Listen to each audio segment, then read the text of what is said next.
अपने छोटे भाई की स्टोरी जो है ना हमारे साथ शेयर करो, तो मैंने सोचा है कि क्यों ना आज ये जो स्टोरी पूरी एक ही वीडियो में तो नहीं आ सकती। बीच में हमारी भी स्टोरी है बचपन नहीं, बचपन में स्टोरी आपकी नहीं है, यानी कि जब आपके बाबा छोड़ के गए थे। अभी मैं आई हुई थी अपनी प्यारी सी मानो को मिलने, फातिमा को। तो फातिमा तो सो रही है, इतनी पारियां हैं ये भी हैं। तो बस इनको मिलके चलते हैं, फिर घर चल के ना आपको थोड़ी सी स्टोरी बताते हैं भाई की। मानो तो सो रही थी, फिर बिल्लियों के साथ खेल खुल के आ गई। अस्सलाम वालेकुम मेरे प्यारे बच्चों, मेरी प्यारी फैमिली। आज मैं अपने बेटे की स्टोरी आपसे शेयर कर रही हूँ। अस्सलाम वालेकुम everyone, welcome back to my YouTube channel. उम्मीद करती हूँ कि आप सब लोग बिल्कुल ठीक होंगे, मैं भी बिल्कुल ठीक हूँ। तो आज का ब्लॉग स्टार्ट करने से पहले अगर आप लोगों ने मेरे चैनल को नहीं किया हुआ सब्सक्राइब, तो जल्दी जल्दी सब्सक्राइब कर दो, लाइक कर दो, कमेंट कर दो एंड शेयर कर दो। क्योंकि भाई आपका इतना पूछा जाने वाला सवाल जो है ना, उसका जवाब देने के लिए आज मैं ब्लॉग बना रही हूँ। तो आप लोगों का फर्ज है कि मेरे चैनल को जल्दी जल्दी सब्सक्राइब करो, लाइक करो, कमेंट करो एंड शेयर करो, ठीक है। कमेंट प्यारे प्यारे किया करो और लाइक भी प्यारे प्यारे किया करो, ठीक है। चलिए आज का ब्लॉग स्टार्ट करते हैं। अस्सलाम वालेकुम, क्या हाल चाल है मेरी प्यारी फैमिली का। उम्मीद करती हूँ मेरी प्यारी फैमिली बिल्कुल ठीक होगी, अपने घरों में खुश आबाद और शाद होगी। अच्छा तो यार आज का मौसम इतना खूबसूरत है, इतना खूबसूरत है, माशाल्लाह माशाल्लाह। आज तीसरा मुहर्रम है या दूसरा मुहर्रम है और आज मौसम बहुत ज्यादा जबरदस्त है।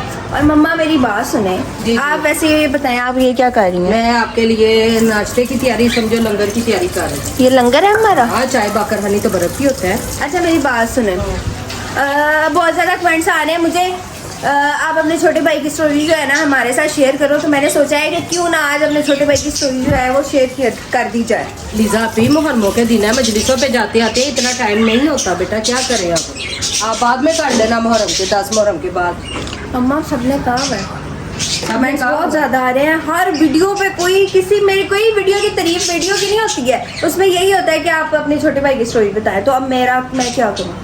पहले मेरी तरफ करो इधर। हाँ पहले तो मुझे ये बताएं, 80% लोग हमें टाइम भी दे रहे हैं, हमें देख भी रहे हैं, पर उन्होंने सब्सक्राइब नहीं किया होगा।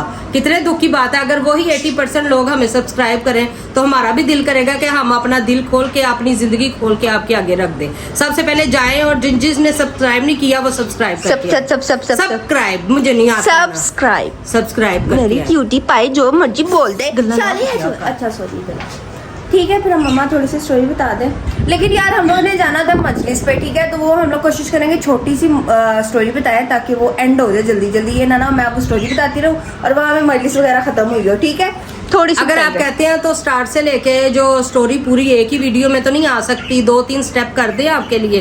A, B और C, A लगा देते हैं। ए और बी नहीं, पार्ट 1 पार्ट 2 पार्ट 3। आप क्या चाह रही हैं? क्योंकि वो हॉस्टल वाली भी है उसकी, फिर उसके अलावा घर वाली है, फिर इस तरह ही है ना। तो फिर हम ऐसा करते हैं कि पार्ट 1 अभी मुहर्रम में एक बना लेते हैं, पार्ट 2 जो है ना हम लोग मुहर्रम के बाद बना दें। ठीक है ठीक है, डन करें। डन करो। तो आज के पार्ट में क्या बताएंगे, उसकी सारी हॉस्टल वाली स्टोरी क्या सीन है? हाँ, जैसे हॉस्टल गया, हॉस्टल वाली जैसे आपकी लाइफ गुजरी है, उसको हॉस्टल दाखिल करवाया है। हाँ ठीक है ना। बीच में हमारी भी स्टोरी है बचपन नहीं, बचपन में स्टोरी आपकी नहीं है, यानी कि जब आपके बाबा छोड़ के गए थे ना, उसके बाद क्या हालात हुए, किस हालात में इसे हमें हॉस्टल भेजना पड़ा, ये सारी स्टोरी बताएंगे। हॉस्टल जाने और वापसी आने का सारा बताएंगे। उसके बाद जो दूसरी होगी ना वो हम इंशाल्लाह 10 मुहर्रम के बाद बताएंगे आपको। चलिए जी ठीक है, आज जो है ना भाई की थोड़ी सी स्टोरी बता देंगे इंशाल्लाह। उसके बाद जो है 10 मुहर्रम के बाद आपको थोड़ी सी स्टोरी बता देंगे, ठीक है मामा। ओके मामा, ठीक है मामा। ठीक है। इतनी पैश करती है, बार बार कह रही है ये करना है वो करना है। मैंने कुछ कहा इनको? मैं तो कुछ भी नहीं कहा। तुझा फजूल ठीक है ना। कहती है फलाने ने ये नहीं किया, फलाने ने वो नहीं किया, फलाने ने धमकाना नहीं किया, तो मैंने भी ये नहीं किया, मैंने भी वो नहीं किया। साइड खोल दूं? ना यार ना, ऐसे नहीं बोलते बेटा। अच्छा तो बस यार नाश्ता बनाओ। मेरा ना बनाना, मैं नहीं खा रही, मैं बहुत मोटा हो रहा हूँ यार, मैं परेशान हो गया। मम्मा मेरा कावा बना दो। हाँ कावा अपना आप ही करो। अच्छा मैं खुद अपना कावा बनाने लगी हूँ, ठीक है। मुझे कावा बनाना है। अभी सब्र कर, चूल्हा खारिज नहीं है कोई। ये क्या बात है यार, मेरे लिए कुछ जगह नहीं छोड़ते हो, मैं हल्का नमक गिरा दूंगा। ये देखो मेरे कावे की सारी चीजें मैंने इसमें भर के रखी हुई हैं, ये मैं कावा बना के पीती होती हूँ। अभी मैं आई हुई थी अपनी प्यारी सी मानो को मिलने, फातिमा को। आपको पता ही है फातिमा का, मेरी प्यारी सी मानो, वो भी सो रही है। तो मैं अपनी ये छोटी छोटी बिल्लियों से मिल रहा हूँ। आप देखो जरा कितनी पारियां हैं ये भी हैं। तो बस इनको मिलके चलते हैं, फिर घर चल के ना आपको थोड़ी सी स्टोरी बताते हैं भाई की। तो मैंने कहा चलो जाके पहले फातिमा को मिलना हूँ, काफ़ी टाइम हो गया इसको नहीं मिली, फिर मेरे पास टाइम नहीं बचता, ठीक है। तो मैंने कहा मिल रहा हूँ, फिर उसकी मम्मा का गिला बन जाता है कि मेरी मानी को मिलने नहीं आई, ठीक है। फिर मैं उसको मिलने आ गई। तो बस अभी यहाँ से चलते हैं। आंखें देखो कितनी प्यारी हैं, निके निके मुंह नहीं। इनके हाथ पाँव भी। बेबी बेबी बेबी, ये देखो ये बैठा हुआ है। ये ज्यादा अच्छा है, जैसे तुम पहले वाले से करती थी ना। हाँ ये वैसे ज्यादा अटैच होता है। ये देखो अटैच हो गया ना, बाहर आ रहा है। अच्छा भाई, अच्छा छलांग मार दे, छलांग मार दे। हाँ जी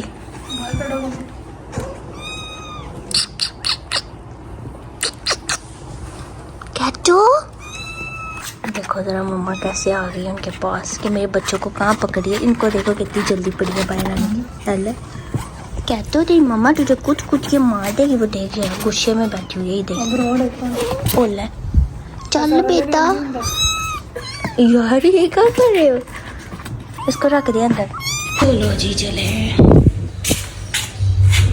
तो यार मानो से मिलके मैं आ गई हूँ, अब जा रही हूँ मैं घर। ठीक है, मानो तो सो रही थी, फिर बिल्लियों के साथ खेल खुल के आ गई, फिर उसने बिल्लियाँ उठा ली। मैं कहा मैं भी चले जाती हूँ घर। फिर मैं घर आ चुकी हूँ और अभी जो है मम्मा के साथ मैं वीडियो बना रही थी ब्रदर स्टोरी वाली, तो स्पेस खत्म हो गई है। मैं जा रही हूँ वहाँ पे बैठ के, मम्मा आपको सारी स्टोरी बताती है। ठीक है, अस्सलाम वालेकुम मेरे प्यारे बच्चों, मेरी प्यारी फैमिली। आज मैं अपने बेटे की स्टोरी आपसे शेयर कर रही हूँ, जो आपने बार बार इसरार किया और मुझे मुहर्रम में बनानी पड़ रही है। ठीक है, बात यह है कि जिसकी मैं स्टोरी शेयर कर रही हूँ उसका नाम है मोहम्मद तलहा। सबसे पहले मैं आपको बताऊंगी जो हमजा है वो सबसे बड़ा है, उसके बाद आती है लीजा। लीजा से छोटा जो है वो मोहम्मद तलहा है, उसको प्यार से हम उजैरी कहते हैं, निक नेम जैसे घरों में छोटा सा लेते हैं। तो वो छोटा जो है ना 1 साल का था जब इनके पापा के साथ मेरी सेपरेशन हुई है।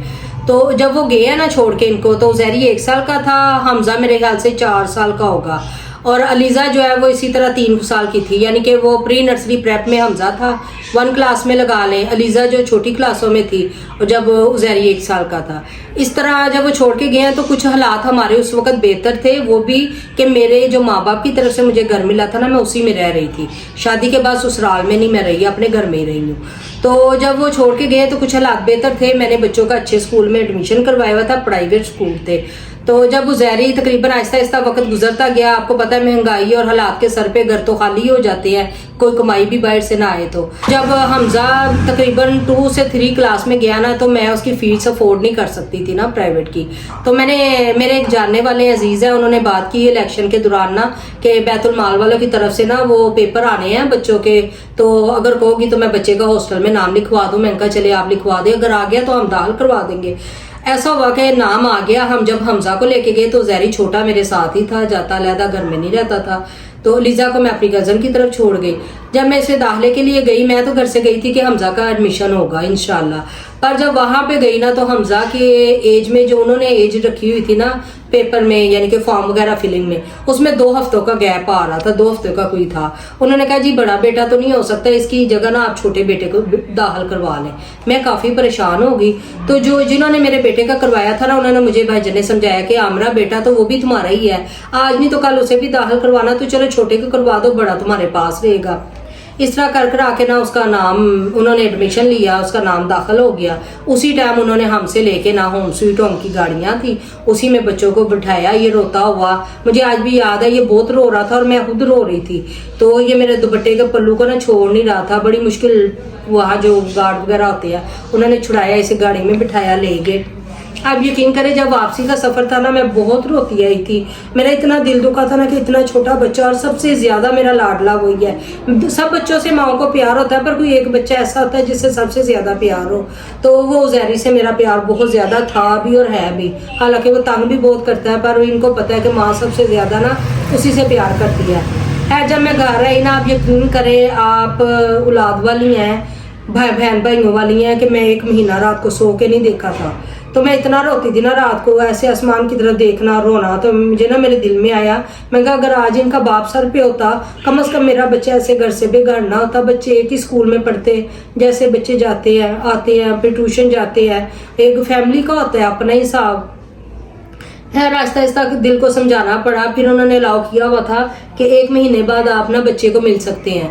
जब मैं 1 महीने बाद बच्चे को मिलने गई ना उजैरी को, तो उजैरी नाराज मेरे से ना बैठा हुआ मिला जरूर, पर ना वो चुप था, कुछ बात नहीं की। आपको पता घर के माहौल में हॉस्टल में फर्क होता है। खैर वक्त गुजरता गया, कुछ अर्सा गुजरा, माशाल्लाह पोजीशन लेना शुरू कर दी। हॉस्टल में मुझे बुलाया जाता था कि इसने फर्स्ट पोजीशन ली है, इसने सेकंड ली है। फिर इसकी जो तस्वीरें हैं, मेडल है, वो बैतुल ये जो होम स्वीट होम है ना, इसका बड़ा इदारा था इस्लामाबाद में, वहां लगता था। पढ़ाई के साथ साथ अगर ये पढ़ाई में लायक था ना, तो ये शरारती भी बहुत था। खैर वक्त गुजरने के साथ साथ हमजा 5 क्लास में आ गया, अलीजा भी बड़ी क्लासों में यानी कि चली गई, पर ना तब अफोर्ड नहीं मैं कर सकी। उसके बाद मैंने अलीजा को स्कूल से उठा के तो गवर्नमेंट स्कूल में दाखिल करवा दिया। जो हमजा था वो कि मैंने गवर्नमेंट जाना ही नहीं है, मैंने प्राइवेट ही जाना है, वहाँ की मैं फीस ही अफोर्ड ना कर सकी। तो फिर मैंने क्या किया, हमजा को बड़ी मिन्नत संबाजत से प्यार मोहब्बत से समझाया कि वही जो हम फीसें देते हैं वो हमारे घर में खाने पीने को कुछ होगा, राशन डाल लेंगे, आसानी हो जाएगी। खैर बच्चा ना थोड़ा सा समझ गया हमजा ना, तो इसने कहा डाल दो। पर जब ये गवर्नमेंट स्कूल गया तो ये वहाँ पढ़ता नहीं था, कभी इन्होंने बच्चों के साथ दीवारें फैलाम के आ जाना, कभी कुछ करना। वहाँ आपको पता गवर्नमेंट स्कूल में इतनी तवज्जो ही नहीं दी जाती जो छोटी क्लासें होती हैं। मुझे 1-2 दफा पता चला कि बच्चों के साथ भाग के ये टाइम से पहले ही ना 12 बजे छुट्टी होती है तो 11 बजे ये घर हो। मुझे फिर टेंशन होने लगी कि कहीं ये इधर उधर ना चला जाए, दोस्तों के साथ कोई गलत सोसाइटी में ना चला जाए। खैर मैंने इसे ना पढ़ाई से पूछा, बिठा के अगर पढ़ना है तो पढ़ो जिस तरह भी होता है। तो कहता नहीं आप मैं नहीं स्कूल में नहीं पढ़ना, इसने साफ मना कर दिया। पहले चला गया, बाद मना कर दिया इसने ना। मैंने इसे ना फैक्ट्री में हालात भी ऐसे थे, मैंने कहा फिर आप ऐसा करो, मैं भी कमाती हूँ आप भी कमाओ। मैं एक फैक्ट्री में गई, इसका पता किया, उन्होंने कहा जी बच्चा बहुत छोटा है, हम इसको नहीं रख सकते ना, लाओ नहीं है। खैर उधर के मैनेजर से बात की, घर के हालात बताए। वो आदमी बहुत अच्छा था, शायद वो घरों की मजबूरियां समझता था। उसने क्या किया, पहले किसी को भेजा अपने वर्कर को ना हमारे घर की, वो देख के गया कैसे हालात है क्या है, बाहर से पूछा गिछा। उन्होंने बताया बाप छोड़ के चला गया, छोटे छोटे बच्चे हैं। खैर उसने जाके बताया, उसने मेरे बेटे को अल्लाह ताला वो जहां भी है जैसा भी है अल्लाह ताला उसे आबाद और शाद रखे, खुश रखे अपने घर में, कभी उसे दुख ना दे। कहते हैं ना किसी ने नेकी की हो तो दिल से दुआ निकलती है। उसने इसकी ना सैलरी 5000 रुपया मुकर्रर की। सुबह 8 बजे जाता था हमजा, शाम को 8 बजे आता था। एम्ब्रॉयडरी की थी। जैरी को हम पहले ना 1 महीने बाद मिलने जाते थे, फिर आहिस्ता आहिस्ता वक्त और हालात ने ना हमें 2-2 महीने का गैप 3-3 का डालना शुरू कर दिया। फोन में कर लेती थी, फोन पे बात। माशाल्लाह से टीचर ने इसकी तारीफ करनी, ये पढ़ाई में बहुत लायक है, आपका बच्चा बहुत अच्छा है माशाल्लाह। पर शरारती भी कहना है तो, पर एक्टिव है कि जो हम काम कहते हैं जैसे गेमें होती हैं वो करता है। पढ़ाई का भी हर चीज ना वो क्या कहते हैं, बच्चे ज़हीन हो तो क्या पिक करते हैं। और हम एक मिनट, और जब हम लोग जाते होते थे ना, हमें अपने वो रजिस्टर दिखाता था, उस पर स्टार दिखाने हैं, उस पर नंबर दिखाने हैं, मेरे ये आए हैं। फिर हमने उसको मिलने जाना है ना, तो फिर अपना सारा इसने हॉस्टल का रूम दिखाना, अपनी चीजें दिखानी, मैं किधर रखता हूँ, ये वो सारा बड़ा हालांकि हॉस्टल में अलाउ नहीं होता था कि रूम में हाँ रूम में जाना, पर वो टीचरों को कह के ना अपनी बहन, टीचरों का लाडला भी था ये। टीचरों का लाडला भी था। और हम लोगों ने जब उजैरी को मिलने जाना होता था ना, हम लोग एक पूरा 1 महीना ना सब बैठ के सेविंग करते थे। बैठ के मतलब क्या, हम सब सेविंग करते थे कि पैसे जोड़ के हम अपने भाई के लिए एक शॉपर अलग अलग बना के लेके जाए चीजों का, ताकि हम उसको जाके बताएं ये लीजा की तरफ से है, ये हमजा की तरफ से, ये मम्मा की तरफ से है। बहुत खुश होता था वो, यानी कि बहुत ज्यादा खुश होना कि ये मिलने आए हैं। पर वो यही कहता था आप आया करो, आप 1 महीने बाद आया करो। लोगों के तो 15 दिन बाद भी आते हैं, हफ्ते बाद भी आते हैं। तो फिर मैंने समझाना बेटा घर में काम होता है या जॉब का मसला बता देना हमजा का। फिर जब उसे पता चला था ना कि मेरा भाई जॉब पे लग गया तो वो बड़ा परेशान हुआ था। हमजा यार तुम पढ़ नहीं रहे हो, तुम्हें पढ़ना चाहिए, तुम्हें जाना चाहिए, तुम मेरे हॉस्टल आ जाओ, अम्मा आप बात करो इनसे। पर वो आपको पता है जो किस्मत में होता है वही होना होता है। इसी तरह माशाल्लाह वक्त गुजरता गया। उजैरी माशाल्लाह अच्छा पढ़ता रहा, हर चीज थी, उसके खाने पीने का भी बहुत अच्छा वहाँ इंतजाम था। घर के हालात हम उसे बताते नहीं थे। अब मैं आपको एक बात बताऊं, माशाल्लाह वो पढ़ भी अच्छा रहा था, उसकी जो वहाँ पे पोजीशन भी अच्छी थी। अब ये बताती हूँ कि उस बच्चे के मुकद्दर ने पलटा कैसे खाया और किस तरह उसको वहां से उठवाने के लिए क्या क्या कारकर्दगियां की गई, कहाँ तक पहुंचा गया, कहाँ तक लोगों का हसद उन्हें लेके जाता है, मुनाफकत और हसद कहाँ तक भिजवाता है उन्हें। वो मुझे एक दिन ना उसकी टीचर की कॉल आई। उनकी टीचर ने मुझे बताया कि आप 10 मिनट का टाइम निकाल के ना किसी तरीके ऑफिस आए, हमें ज़रूरी बात करनी है। मैं परेशान हो गई, मैंने कहा उजैरी बीमार है, क्योंकि अक्सर बच्चा बीमार हो ना तो घर से बुलाते हैं। मैं चली गई, मुझे उन्होंने ना सलाम दुआ के बाद पानी वगैरह पिलाया। तो बाद में कहते हैं जी, इसी तरह मैं बैठी तो कहते हैं ये मोहम्मद तलहा के वालिद जिंदा है। मैं तो इतनी हैरान हुई कि मेरे से बोला ही ना गया कि इनको कैसे पता है। हॉस्टल वालों को तो जो छानबीन होती शुरू में कर लेते हैं। मैं कहा नहीं, मैंने पहले यही कहा देखिए आप मेरी बहनों की तरह हैं, आप जो सच बताएंगी उसमें ही फायदा है। मैं कहा जी जिंदा होने का क्या फायदा, मैं कहा वो है ही नहीं साथ तो जिंदे को क्या करना। वो जॉब के लिए मैंने कहा कराची गए थे, दोबारा कभी वापस ही नहीं आई। मैंने डिवोर्स का भी नहीं बताया। उन्होंने कहा जी आपके एरिया में से कोई 2 औरतें आई हैं, उन्होंने हमें आपके बताया है कि ये जो बच्चा आपने एडमिशन किया हुआ है ना यहाँ दाखिल है, ये दूसरे बच्चों का हक मारा जा रहा है, इसका बाप जिंदा है, बहुत सहबे सीयत है और वो इनको पूछता भी है, इसकी माँ की मंथली भी लगी हुई है, उनके ससुराल से बहुत कुछ आता है, तो ये जानबूझ के इसने अपना बच्चा डाला हुआ। जो सारी बात उन औरतों ने की वो बताया। मैं अब हैरान थी वो औरतें कौन जा सकती, कैसे जा सकती हैं। जिस हॉस्टल में जहरी था ना होम स्वीट होम में, वो यतीम बच्चों का अदारा था, वहाँ यतीम बच्चे ही एडमिशन करवाते थे और तब इतना पेपरों का रोला भी नहीं था क्योंकि वो कंप्यूटराइज तो बनते नहीं थे, हाथ से लिखे वाले ही थे। तो वो हमारा जो उन्होंने मांगा डेथ सर्टिफिकेट, हमने वो भी कर करा के कागज फिलिंग जैसे भी की, उन भाई ने ही करके दी जिन्होंने एडमिशन करवाया। क्योंकि देखो जी अगर बाप छोड़ के जाते हैं, अगर तो असल वाले हो ना, नस्ली बाप हो, अगर छोड़ के भी जाते हैं ना तो बच्चों का खर्चा लगाएं। जरूरी नहीं कि बीवियां अदालत में जाके बच्चों का खर्चा ले, उसे भी पता होना चाहिए मैंने 1, 2 या 3 या 5 बच्चे छोड़े हैं उस औरत के साथ, उसका तो हक नहीं बनता बीवी का, पर बच्चों का हक बनता है, उसे तो देना बनता है ना। खैर बात यह है कि मैं अपने बच्चे की बर्बादी की जो स्टोरी है ना, यहाँ से जहाँ से शुरू होती है वो बताती हूँ।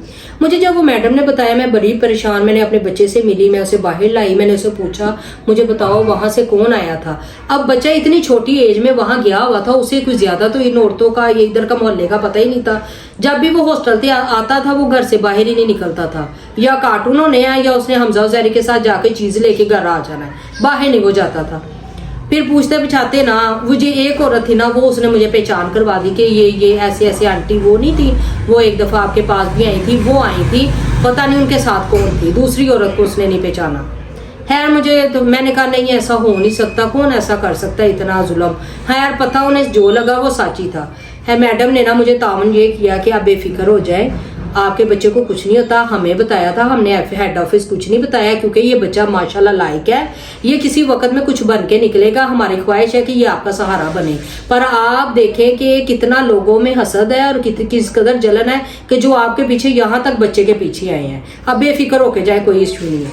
मैं फिर भी परेशानी में घर आके मैंने बच्चों को बताया, मैं कहा जिसका उजैरी बता रहा है वो तो यही औरत है। खैर हमने कोई बात ही ना की, हमने कहा जब मैडम ने माफ कर दिया तो कोई बनता ही नहीं है मसला। जो उसके साथ दूसरी उससे बड़ी मैडम थी ना, उनका एक का ट्रांसफर हो गया, जिन्होंने बात की ना कुछ चंद माह गुजरे तो उनका ट्रांसफर हो गया। जो उसके साथ छोटी मैडम थी ना वो उसकी सीट पे आ गई, जैसे कि उनको तरक्की मिलती है। 1-2 महीने गुजरे तो मुहर्रम आ गए। मुहर्रम आए तो बच्चों ने कहा जी उजैरी को ले आए, 7 को भी छुट्टियां होती हैं तो आप ऐसा करें कि 5 को ही ले आए, तो मजलिस वगैरह पे हमारे साथ जाए आए। मुझसे यही बहुत बड़ी गलती होगी, मुझे नहीं पता था कि मैं छुट्टी लेने तो उसकी जा रही हूँ। मुझे तो पहली बात तो मुहर्रम का बताना ही नहीं चाहिए था, दूसरी बात कि वो अहले सुन्नत थी, मुझे ये पता ही नहीं था।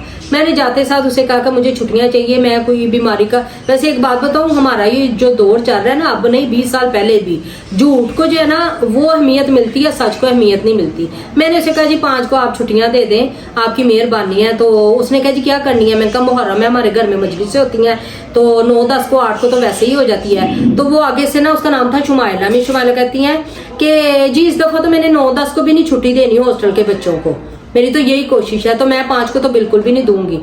मैं बड़ी हैरान हुई, मैंने कहा हर साल बच्चे जाते हैं, अगर 2-3 छुट्टियां मैं एक्स्ट्रा कह ही रही हूँ तो नहीं जी मैंने नहीं छुट्टी देनी ना। इसी तरह बड़ी गर्म मजाजी में जब मैं बाहर आई, मुझे एक आया ने कहा कि बाजी तुसी कह देंदे बीमारी शिमारी का कोई भी बहाना कर देंदे तो छुट्टी मिल जाती, तुसी मजलिसां दा नहीं सी दसना। ये जिहड़ी मैडम है ना कट्टर सुन्नी है ते इहने ते तुहानू छुट्टी किसी सूरत नहीं सी देनी, ते 9वीं 10वीं ते हर सूरत होनी बैतुल माल वालियां दी तरफों, यानी कि होम स्वीट होम अदारे नु हर तरफों हर अदारे च होंदी है।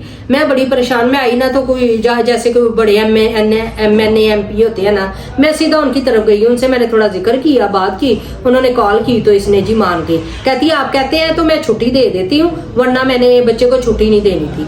देखो कि तुम एक औरत माँ चल के सच बोल के तुमसे छुट्टी मांग रही है, तुमने नहीं दी, और तुम किसी और के कहने पे दे रही हो। खैर उनका तो भला हो जिन्होंने छुट्टी ले दी। मैं आई, उसने मुझे ना उजैरी को पहले बैग बुक बांधा हुआ था, मैं घर ले आई। जब हैर 10 की छुट्टी खत्म हुई, 11 को 12 को बच्चे वापसी चले जाते हैं, मैं उसे वापस छोड़ने चली गई। उसने ना सीधे मुंह जैसे बात नहीं करते वैसे भी नहीं की। खैर मैंने कहा कोई मसला नहीं, मैंने वो आया को भी कहा, मैंने कहा बच्चे का ध्यान रखना, मैडम का मूड कैसा है? उसने कहा बहुत खराब है, बहरहाल आप चुप रहे तो आप बच्चे को छोड़ जाए। मैं इसे छोड़ आई। मैं जब उजैरी को छोड़ के आई हूँ ना, तो उसके बाद जो ना छोटा जो भी शरारत करता था वो कहीं जेन में रखती थी, नजर में रखती थी। दूसरा कहते हैं ना बड़ों की कहावत है, थोड़ी जो बोता पाई है ना वो पचदा नहीं। वो छोटी टीचर थी, उसे उठा के बड़ी अफसरी की सीट पे भेजा था ना, तो उसे वो हजम नहीं हो रही थी बात। ये नहीं कि वो एक मेरे बच्चे के साथ ही ऐसे कर रही थी, वो कई और औरतें भी थी, कुछ पहले तशी के जो भी बच्चे थे ना उनके साथ ऐसा ही कर रही थी। वो तो बाद में उनकी एक आया मुझे मिली अचानक, जैसे मैं वापस आ रही हूँ हॉस्टल से और वो अपने काम के लिए जा रही है हॉस्टल में। ये सारी सूरत हाल उसने मुझे खड़े होकर 10-15 मिनट लगा के बताई कि बाजी मोए मोए। A few inches later. अच्छा, तो उस मैडम की फिर नजर है इसके ऊपर। जैसे जैसे दिन गुजरते गए, जो भी छोटी मोटी शरारतें करे, पढ़ाई का ना बताए, उनके क्लिप बना ले वीडियो का, ये बना ले वीडियो के ऊपर ना मोबाइल पे, वो कहीं हेड ऑफिस के जो सबसे बड़े अफसर है ना उनको सेंड कर दी इसने। और उनका असूल है कि अगर बच्चा हद से ज्यादा शरारतें करता है ना तो वो निकाल देते हैं, पर जो बच्चा लायक होता है ना उसको माफी की 3 गुंजाइशें होती हैं। ये मुझे बैतुल माल से पता चला था जाके। बैतुल माल की तरफ से जितने बच्चे गए हैं माशाल्लाह बहुत अच्छा पढ़े हैं, उनको खाने पीने का बहुत अच्छा इंतजाम मिला है, उनको रहाइश का, कपड़े का, जूती का।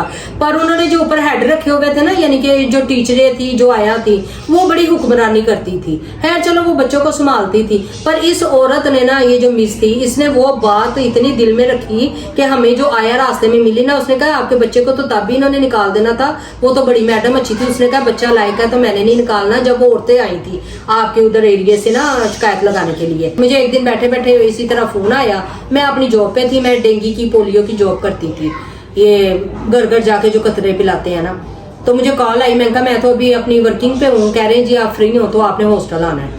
मैंने कहा अच्छा, हालांकि 5 बजे अलाउ नहीं होता था हॉस्टल जाना। उसने मुझे कहा 5:30 भी आप फ्री हो तो आपने आना है। मैं इसी तरह, मैंने कहा अल्लाह खैर करे, बच्चा बीमार तो नहीं है, कोई मसला नहीं है, क्योंकि अक्सर ऐसे ही होता था। जब मैं वहां पे गई हूँ तो फारिग होके घर आई हूँ, मैं फ्रेश होके, मैंने कहा हम उजैरी के हॉस्टल बुलाया तो मैं बच्चों जा रही हूँ तो मैं आ जाऊंगी, परेशान ना होना। मैं वहां गई हूँ तो वहां उजैरी के इतना सामान बंदा पड़ा हुआ, बैग, पास में शुमाइला बैठी हुई है। और क्या हाल है आपका? ठीक ठाक। ये आपके बच्चे का बैग है, ये आपकी मानत है, आपका बच्चा इसे हॉस्टल से निकाल दिया। मैं इतनी हैरान हुई कि मेरे पाँव के नीचे से जमीन निकल गई, क्योंकि मैं तो पहले ही अपने हालातों से धक्के खा रही थी। मैं कहा क्यों, किस वजह से निकली है जी? सबसे पहले इशू तो ये बनता था, बच्चा तो तभी उसने अपने मुंह से कह दिया कि इसका वालिद जिंदा है, तो जो होता है ना, अगर हेड ऑफिस में पता चला तो ये तो जितने साल है उसकी फीसें भी आपसे लेंगे, ठीक है। दूसरा ये है कि ये बहुत शरारती है, इसने शरारतें की है, ऐसे बेड की चादर फाड़ दी है, तो वो हेड ऑफिस में किसी ने बता दिया, अपना ना बताया कि मैंने वो वीडियो क्लिप बनाए हैं, तो फाड़ दी। तो वो हेड ऑफिस में पता चला, उन्होंने कहा बच्चा नुकसान करता है, और ये 6 बच्चे निकले हैं, 2 आपसे पहले चले गए हैं, आप भी आई हैं, और की भी बाएं आ रही हैं, लाइन बना के उन बच्चों को खड़ा किया। मैंने बथेरी रिक्वेस्ट की, मिन्नतल्ला जिसे कहते हैं पंजाबी में करना, सॉरी भी की बच्चे की तरफ से, पर वैसी किसी ढीठ नस्ल की थी ना, मुझे समझ नहीं आई कि इतनी मुनाफकत इन लोगों में होती है, अहले तशी के लिए नफरत कि मैं बयान नहीं कर सकती। हालांकि मैंने इतने अहले सुन्नत देखे हैं जो अपने घरों में नजरें न्याज़ें देते हैं, इतने प्यार से, वो मातम नहीं करते, जंजीर नहीं मारते, पर एहतराम बहुत करते हैं अहले सुन्नत के। हम अहले तशरीह तो करते हैं, सदात तो करते ही हैं, पर अहले सुन्नत के। उसने बस एक ही बात पकड़ी, आप अपने बच्चे को ले जाएं इधर से। समझ नहीं आई कि वो उसे जैसे भगाना ही चाहती थी। मैंने तब भी लिहाज किया था जब पता चला था। खैर मैं बच्चे को लेके निकली, मैंने उजैरी को डांटा, मैंने उधर 2 थप्पड़ भी उसके सामने लगाए कि उसे पता चले माँ डांट रही है। जब बाहर निकली ना, उजैरी बड़ा रोया। उजैरी कहता मुझे छोड़ के गए थे ना, ये हर बात पे मुझे मारती थी। एक आया थी इसके साथ, कहती थी इसकी नजर में रखो, हर चीज इसकी नजर में रखो। 2 बच्चों से भी मुझे मरवाया था। जब इन्होंने पिटाई की थी ना, तो मामा मैंने उनको ना मारने के लिए आगे होके हुआ तो वो बेड से दूसरी तरफ गए, मैंने चादर खींची, वो फट गई। यानी कि आप देखिए कि बच्चे की चादर फटी का उसने बता दिया बेडशीट की, ये ना बताया कि बच्चे को पिटाई मैंने कितनी करवाई है। जो मुहर्रम 11 मुहर्रम का गया, जितने दिन उसने गुजारे हैं ना इस तशद्दुद में, इसी तरह गुजारे हैं। हेड ऑफिस वालों को क्या पता, बड़े इंचार्ज को तो कुछ पता नहीं है, जो वहां से बताना वही पता चलना है। खैर इसकी दुखों की कहानी यहाँ से शुरू होगी। इसकी बदनसीबी जो है ना, हॉस्टल से जैसे ही कदम निकला है ना, समझे इसकी बर्बादी शुरू हो गई है। और मैं आपको एक बात बताऊं, आप जो भी हॉस्टल वाले हो, आप बैतुल माल वाले हो, आप किसी भी इदारे वाले हो, आप ये ना कहा करो कि बाप का डेथ सर्टिफिकेट लाओ। जो बाप छोड़ जाते हैं वो भी तो बच्चे पलने होते हैं ना, वो कैसे पलेंगे? अब ये हम तो अम्मा हवा आदम की औलाद है, फिर आप लोग बाप बाप बाप जो एक वो इंसान छोड़ गया है जिसने बच्चों को पूछा तक नहीं है, जिसकी औलाद है जो खर्चा नहीं देता, वो माएँ कहाँ जाएंगी, किसके दरवाजे पे जाके कहेंगी। वो बच्चियों के ना माँ बाप जिंदा होते हैं, ना बहन भाई पूछते हैं, और वो बेआसरा अपने 2 4 5 बच्चों को लेकर दरबदर होती हैं। कम से कम थोड़ा रहम होना चाहिए। ये हमारी गवर्नमेंट को भी चाहिए कि अगर वो तलाक याफ्ता है ना, बाप मरा नहीं है, तो वो तलाक का नोटिस लगाए साथ। जैसे ही ये हॉस्टल से निकला है ना, इसकी बर्बादी उसी दिन शुरू हो गई थी। कहानी तो बहुत लंबी है बेटा, अभी जितनी हॉस्टल तक की मैंने बताई है, अल्लाह ताला बेहतर करे, अल्लाह ताला ये मुहर्रम खैर आफियत से गुजरे इंशाल्लाह ताला। बाकी जो स्टोरी है ना, वो आपकी मैं बाद में, बर्बादी से भरी स्टोरी है और कुछ भी नहीं। यही हॉस्टल के जो चंद साल थे इसने अच्छे गुजारे हैं, उसके बाद इसने कोई खुशी नहीं देखी। वो इसने ऐसे इसकी बर्बादी किया इसको निकाल के कि वो बच्चा इस टाइम, मैं आपको बताऊंगी इंशाल्लाह अगली स्टोरी में। मैं इसकी ये हॉस्टल की तस्वीरें भी आपको शेयर करूंगी, फिर जैसे ये बर्बाद हुआ है उसकी भी करूंगी, जैसे ये हॉस्पिटलों में रहा है और वहां जाता रहा और वापस आता रहा, वो सब स्टोरी बताएंगे। अभी जितनी मेरे में हिम्मत थी, जितनी मेरी बर्दाश्त थी, मैंने उतनी आपको स्टोरी बताई है। इंशाल्लाह ताला मैंने भी मजलिस में जाना है। मैं तो चाह ही नहीं रही थी कि इस दौरान ये बातें हों, फिर भी लीजा ने मुझे इसरार किया, आपने किया तो मैंने वो बयान किया। इंशाल्लाह ताला जो बाकी का हिस्सा ना इस कहानी का, अपने बच्चे की बर्बादी की कहानी, वो मैं मुहर्रम के बाद आपसे शेयर करूंगी, 20 मुहर्रम के बाद। तो यहाँ तक के लिए मुझे इजाज़त दें और आप दुआ करें अल्लाह ताला सबके बच्चों को अपने हिफ्ज़-ओ-मान में रखे, किसी बुरे रास्ते पे, किसी बुरी नज़र से बचाए, हसद से बचाए, बस दुआ करें। हॉस्टल जाने और हॉस्टल से आने की ये रही स्टोरी। आई होप्स आप लोगों को थोड़ी सी अच्छी लगी होगी, और आगे जो स्टोरीज की बतानी है वो आगे सारी दुखों से भरी हुई है। आपके फादर नहीं है, ठीक है बच्चों, अगर आपके फादर नहीं है, आपकी मम्मा ने आपको हॉस्टल डाला हुआ है, तो दिल लगा के पढ़ा करो, क्योंकि आपकी माँ को आपसे बड़ी उम्मीदें होती हैं। तो हमें भी अपने छोटे भाई से बड़ी उम्मीदें थी कि ये कुछ बड़ा अफसर बनेगा, क्योंकि हम लोग तो नहीं पढ़ रहे थे ना, हम लोग तो नालायक बच्चे रुल रहे थे, हम लोग तो माँ के साथ गरीबी में, हमारे तो छत में से वो पानी शानी आता था। सारा बताएंगे जो आपके दिमाग में बातें हैं कि आप इनको मिलने जाती हैं, ये कौन है, सारा कुछ बताएंगे। लेकिन अभी ये है कि यहाँ पे करते हैं इसको एंड, ठीक है। तो आई होप्स आप लोगों को छोटी सी हमारी कहानी अच्छी लगी होगी। बहुत ज़्यादा दुखों भरी कहानी है, तब तक नहीं बताऊंगी जब तक मेरी एक प्यारी सी फैमिली जो है इकट्ठी नहीं हो जाती ना, तब तक नहीं मैं बताऊंगी, ठीक है। तो लाजमी जो बिना सब्सक्राइब किए देख रहे हैं वो लाजमी सब्सक्राइब किया करें, लाइक किया करें, कमेंट किया करें। आप लोगों के सपोर्ट की हमें बहुत ज़्यादा ज़रूरत है। अपना बहुत ज़्यादा ख्याल रखें, मिलते हैं नेक्स्ट व्लॉग में। अल्लाह हाफिज़।